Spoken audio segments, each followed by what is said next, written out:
Welcome back, everybody. My name is Tucker, and in today's video, I'm doing a ranking over here on tiermaker of the number one overall pick from the last 20 NBA drafts, and I'm ranking them in a couple of different categories, and it's different than some of the normal ones. There's LeBron James all the way up here. There's possible Hall of Famer, really good, average, disappointing Anthony Bennett, and probably the most interesting one, too early to tell. As you can see at the bottom, there's a picture of every single one of the number one overall picks of the last 20 years, and I'm going to have to put them in these categories. Some of these I feel like are going to be easy, and others I feel like are going to be a bit controversial, but regardless, it should be fun, interactive for you guys, so let's go ahead and get into it. The first one is John Wall, and this is tough, obviously, because he's been dealing with the Achilles injury. We haven't seen him in a long time, but he did make an All-NBA team right before he got hurt. So I'm going to put him in the really good category. Not comfortable saying he's a possible Hall of Famer, but also not comfortable saying that the guy's average, when he made an All-NBA team. So I'm going to put John Wall in really good. Next up, we have Yao Ming, and the possible Hall of Famer thing is tough because is it like NBA Hall of Fame? Is it overall basketball Hall of Fame? Just because of the injury stuff, I'm going to put him at really good rather than possible Hall of Fame. I feel like that's fair. Very, very good player when healthy, but didn't have the longest career in the world, had some injury issues. But again, I don't feel comfortable putting him as an average player. Next up, Karl Anthony Towns. I'm also going to go really good. I considered putting him in the too early to tell section here, but I mean, he's shown enough to this point, in my opinion, to show that he is at least a really good NBA player. Everything else we're not really sure about in terms of the winning and everything, but in terms of the skill set, it's all there. Leadership and things like that, we still, kind of have to figure out. But for a number one overall pick, he's been really, really good. Next up is Kenyon Martin, and it hurts me, but for a number one overall pick, I'm going to have to put him at average. He had a couple of really good seasons with the Nets and had a pretty long career, but was never, like an all-NBA caliber guy at any point in his career. And realistically, talent-wise, he shouldn't have been the number one overall pick. He was a part of what was probably the worst draft class of all time, and people kind of knew it at the time as well, that it wasn't an especially talented class, and that's kind of why he went number one overall. So in terms of compared to a lot of these other players, he kind of has to be in the average category. Next up, Greg Oden. I mean, it has to be disappointing, right? I'm not willing to put him in the Anthony Bennett spectrum here because it has more to do with injuries than it does anything else in terms of why he's disappointing. But obviously, when a guy comes into the league with the amount of expectations that Greg Oden did and then really didn't do much and obviously had all the injuries that kind of derailed his career, I don't see how he could be anywhere other than disappointing. The argument for him being in the Anthony Bennett category, which is like guys that played but were just never very good, is that, you're not separating the injury part, you're just saying his career as a whole. That would be the argument to put him there, but I don't feel comfortable doing that. Next up, Markelle Fultz, who is the first guy in the too early to tell category, because again, similar to the Greg Oden thing, not to the same extent in terms of the injuries that are just taking away his entire career, but to this point, it's really difficult to evaluate Fultz because we're still kind of trying to figure out what he is in Orlando. He's had a good season this season to this point, right? And it's certainly a positive that things have been improving for him because we weren't ever sure if that was ever going to happen for him. And it's clear that being in a different situation, being in Orlando is a good thing for him. But I'm not willing to put him in like an average or disappointing category at this point, just because we have to still see more from him, and he still has hopefully a lot more basketball ahead of him. I would be willing to bet that by the time his career is over, he's going to be in the average category. I don't think he's going to be in the really good or the disappointing. Probably about average is where I would guess. Next up now, DeAndre Ayton, I'm putting at too early to tell, because you have to think about the fact that this guy is only in his second year, and this season we really haven't seen very much of him because obviously the season is now suspended. He had his own suspension at the beginning of the year. Still too early to tell, and I hope it works out for him. I hope he ends up being a really good player. I don't think he's going to be a Hall of Famer or anything, but I hope he ends up being really good because a lot of the players picked after him in that draft class are going to end up being outstanding NBA players, and he's going to be looked back on pretty poorly throughout NBA history if he is only like an average NBA player. Next up now, Derrick Rose. This one's really tough because I think there's a possibility that Derrick Rose ends up becoming a Hall of Famer down the road. If he keeps having, a couple more really productive seasons, he would be in line for a Hall of Fame selection. Not a first ballot guy, but someone that won an MVP. I remember doing a video on this maybe 2 years ago at this point, talking about how I'm pretty confident that every single NBA MVP has ended up in the Hall of Fame, and obviously the threshold for being in the NBA Hall of Fame and the Basketball Hall of Fame isn't that high, and so you would think that he would be a Hall of Famer But at the same time, I feel like really good is a better category for him. I'm going to go possible Hall of Famer just because of that precedent of every single MVP having made the Hall of Fame. Even guys that, won it and then had injuries throughout the rest of their career, like Bill Walton, he ended up making the Hall of Fame. So I'm going to put Derrick Rose in the possible Hall of Fame category, but that's probably the most difficult one to this point on this list.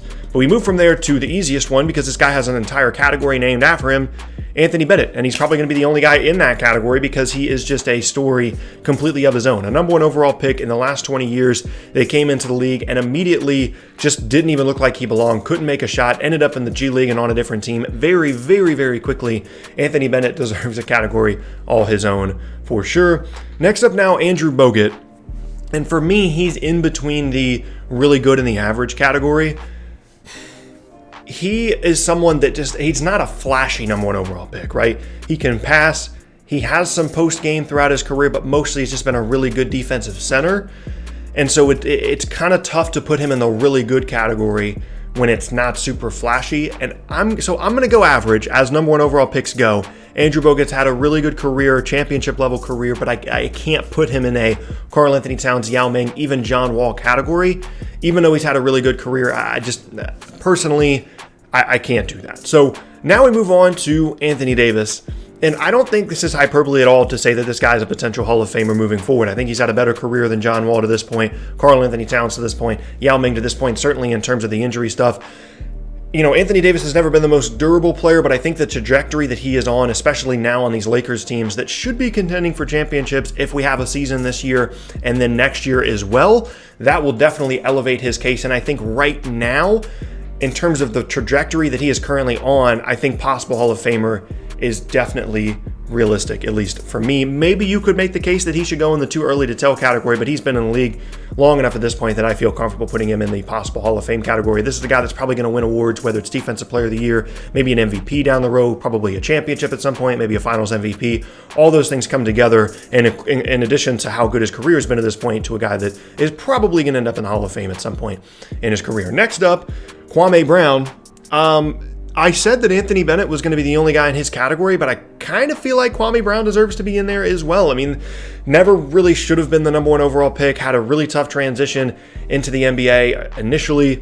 I mean, there's not too much. I mean, it's Kwame Brown, right? Like, there's not too much that I need to say and explain to y'all about why his career was disappointing. Next up now, Andrea Bargnani. Had some good years in Toronto, didn't necessarily have the longest NBA career. As number one overall picks go, I'm going to put him tentatively in the disappointing category. You could probably make a case for average. I don't know, actually.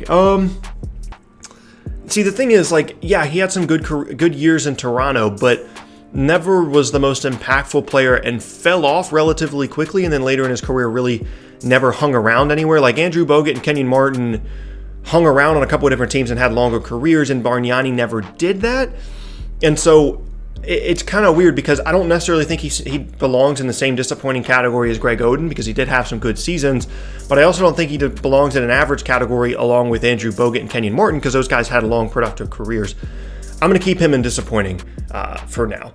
Moving on now to Dwight Howard. This is a really tough one because really good is the bottom for me of the bar for Dwight Howard because of how good he was in Orlando. He's had a long career. Yes, he's had some problems, but he ended up, taking a team to the finals. If he was in a better situation at a couple points in his career, maybe he would have been to the finals again and came relatively close to winning a championship with the Magic, which would have been a pretty unprecedented thing. I don't know. It's tough because there is this whole argument about, is Dwight a Hall of Famer? I'm going to put him there. I'm going to go possible Hall of Fame for Dwight Howard. I know that recency bias says that he hasn't been that great of an NBA player, but when you go back and look at those Orlando years, I think it's realistic to expect that this guy is probably going to end up making the Hall of Fame. Moving on now to Ben Simmons. I kind of want to put him in the too early to tell category, but I'm going to go really good instead because we focus so much, and I'm going to include myself in this, on the fact that Ben Simmons doesn't shoot the ball well and refuses to shoot from the outside at all, that we get away from all the other things that he does really well as a playmaker, as a two-way player, really good defender when he's locked in and engaged. And I don't feel comfortable putting him in the average category or the too early to tell. We kind of know what Ben Simmons is about at this point, and if he wants to elevate his game, it comes down to his ability to shoot and his willingness to shoot. But everything else that he does outside of that is really, really good, and I feel comfortable putting him in that really good category. Next up now, Blake Griffin is also going to go in the really good category. I don't feel comfortable saying, possible Hall of Famer here for Blake. Had a really good long career, but the injury issues throughout it kind of hold back some of his career numbers and was never on a true championship caliber team. Those Clippers teams were really good, but they were never able to get it done in the postseason. And now it looks like his career is definitely winding down with some of his injury issues now with Detroit. So I'm going to go really good for Blake Griffin. Next one, LeBron James, super easy. He's going to go in the LeBron James category. Don't really need to explain that one. Andrew Wiggins is going to go in the disappointing category. Definitely not going to be in the Anthony Bennett, Kwame Brown section, but someone that maybe he'll pick it up, right? Like maybe he'll pick it up throughout the rest of his career. Maybe you could make the case for average based off of some of the statistical numbers, but you also have to keep in mind that those are on some pretty bad Timberwolves teams. So averaging 20 plus on those teams doesn't mean a whole lot. And it's kind of similar to the Andrea Bargnani thing where yes, he had some good statistical seasons early on, but is he going to stick around in the league? That remains to be seen. I'm going to go disappointing for him as a number 1 overall pick with the potential to be bumped up to average depending on how this Golden State run goes and if he can turn himself into a true role player. I'm going to go next up. Kyrie Irving is going to go really good. I don't think that right now is the climate in which to put this guy in a potential Hall of Fame category. Obviously won the championship, had some really good postseason performances, and when healthy has been one of the better guards in the entire league. But his career is not to the point that I would elevate him, to the point of someone like Dwight Howard or something on this list. We'll kind of see how it goes. I mean, when you start to look at it, it's kind of tough. Like, is there really that big of a gap between him and Derrick Rose? Well, Rose won an MVP, and yes, they both dealt with injury issues, but Rose's peak was higher because of that MVP win. So when you think about it that way, I feel comfortable putting Kyrie there and Rose at possible Hall of Fame. Last up, Zion. I'm not going possible Hall of Fame here. I'm going too early to tell. It depends on the injury stuff, right? My opinion, if he stays healthy, he's going to be completely fine and he's going to be in the really good to possible Hall of Fame category. But it all depends on his health. It depends on what happens with him long term in terms of the situation that he puts himself in. And hopefully those are all positive things and we see him in that possible Hall of Fame category when we do this, 6 or 7 years from now. So not surprisingly, the too early to tell category includes each of the last 3 number 1 overall picks, and then some of the others are sprinkled throughout. You've got the Anthony Bennett's or the Kwame Brown and the Anthony Bennett's guys that even though when they were healthy, they just never looked right. Disappointing guys that had good seasons in Bargnani and Wiggins, but never were able to put it together in terms of relative to what you'd expect for number 1 overall pick. And then Greg Oden, the injury stuff, I don't really hold against him, so he goes in disappointing rather than the Anthony Bennett category. Average, a couple of guys that had long productive careers but were never all NBA caliber players.